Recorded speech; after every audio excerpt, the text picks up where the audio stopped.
Assalamualaikum warahmatullahi wabarakatuh. Perkenalkan, nama saya Abita Novia Nuraini dan rekan saya bernama Pamia Prijal. Di sini kami akan melakukan sebuah presentasi mengenai kejutan Nokia di industri ponsel. Nokia boleh jadi salah satu merek handphone yang paling hit dan mendominasi industri ponsel, khususnya pada dekade 1990-an hingga awal 2000-an.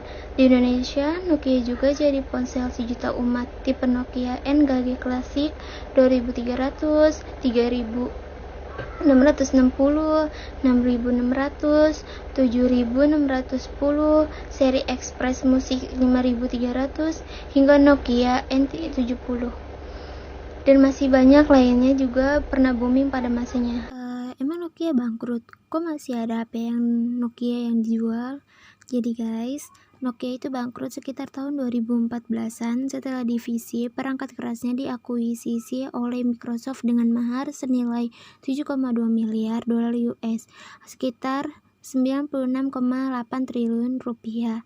Nah, kemudian baru pada tahun 2016, lisensi merek Nokia dibeli oleh perusahaan Finlandia HMD Global. Jadi ponsel-ponsel Nokia yang dipasarkan saat ini itu berada di bawah perusahaan. Emang sih kalau di iklan-iklan gak ada nama HMD. Ini karena nama HMD yang digunakan untuk kepentingan korporat dan enggak dicantumkan di iklan. Sedangkan nama Nokia Mobile masih terus dipakai sebagai merek di iklan hingga nama di media sosial. Gimana sih ceritain kenapa Nokia bisa bangkrut? Untuk menjawab penasaran kalian, 2 orang profesor dari Sekolah Tinggi Bisnis Insight Singapura udah membuat studi ilmiah nih untuk menguak alasan kenapa Nokia bangkrut. Di dalam karya ilmiah bertajuk Distributed Attention and Shared Emotion in the Innovation Process, How Nokia Lost the Smartphone Battle, ada 3 alasan utama untuk yang menyebabkan kenapa Nokia bangkrut. Alasan yang pertama itu dari hasil wawancara dengan 76 manajer level atas dan menengah serta engineer Nokia, 2 profesor ini mengungkapkan bahwa budaya kerja yang mencengkam jadi salah satu alasan yang membuat Nokia bangkrut. Mencengkam gimana? Kata studi ilmiah itu, para pemimpin Nokia punya sifat yang cukup temperamental. Jadinya para manajer yang pangkatnya nggak tinggi-tinggi banget takut untuk melapori hasil kerja mereka. Kalau apes mereka bisa dipecat. Alhasil mereka takut melaporkan hasil penjualan yang gagal mencapai target. Karena takut dipecat, alhasil para manajer itu berbohong kepada pemimpinnya soal kondisi penjualan dan kualitas produk mereka. Ternyata bukan manajer Nokia aja yang takut, para pemimpin eksekutifnya juga. Ikut takut juga. Mereka bukan takut dipecat, tapi takut mengakui mutu sebenarnya dari sistem operasi Symbian yang dijalankan pada perangkat Nokia saat itu.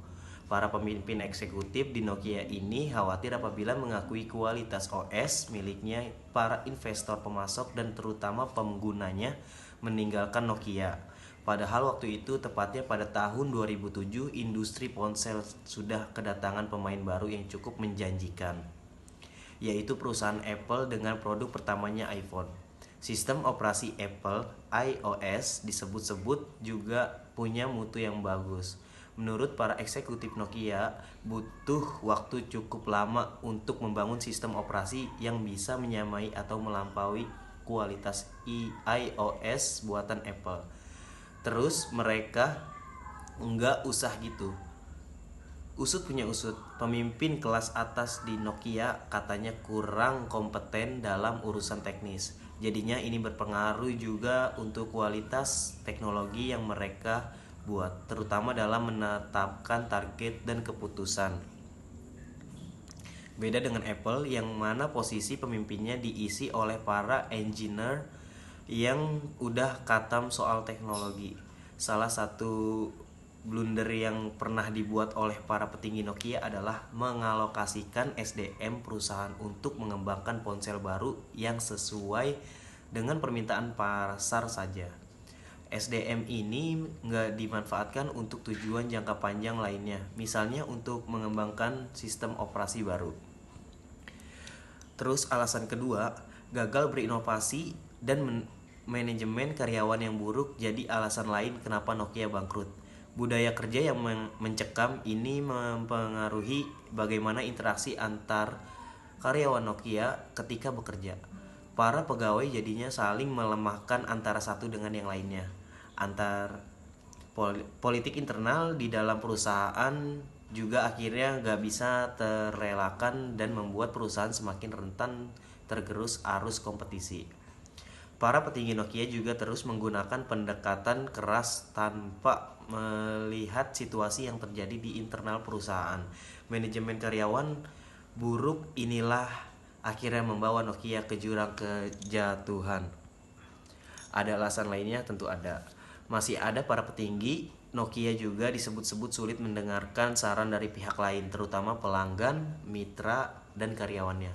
Padahal menurut konsultan kepemimpinan Amalia Sresku, untuk menjadi sukses, para pemimpin harus memiliki gaya kolaboratif dan meninggalkan budaya tutup pintu, alias tidak menerima kolaborasi bersama pihak lain.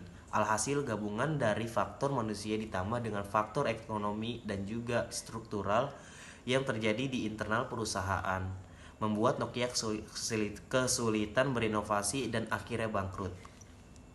Internet di Indonesia, ngomong-ngomong soal industri ponsel belum lengkap kalau nggak bahas soal layanan internet di Indonesia. Sejak Nokia bangkrut, industri ponsel dan layanan internet di tanah air sudah bertransformasi sedemikian rupa.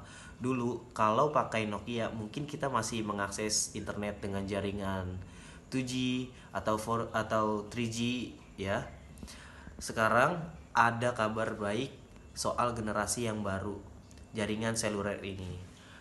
Apa nih good newsnya?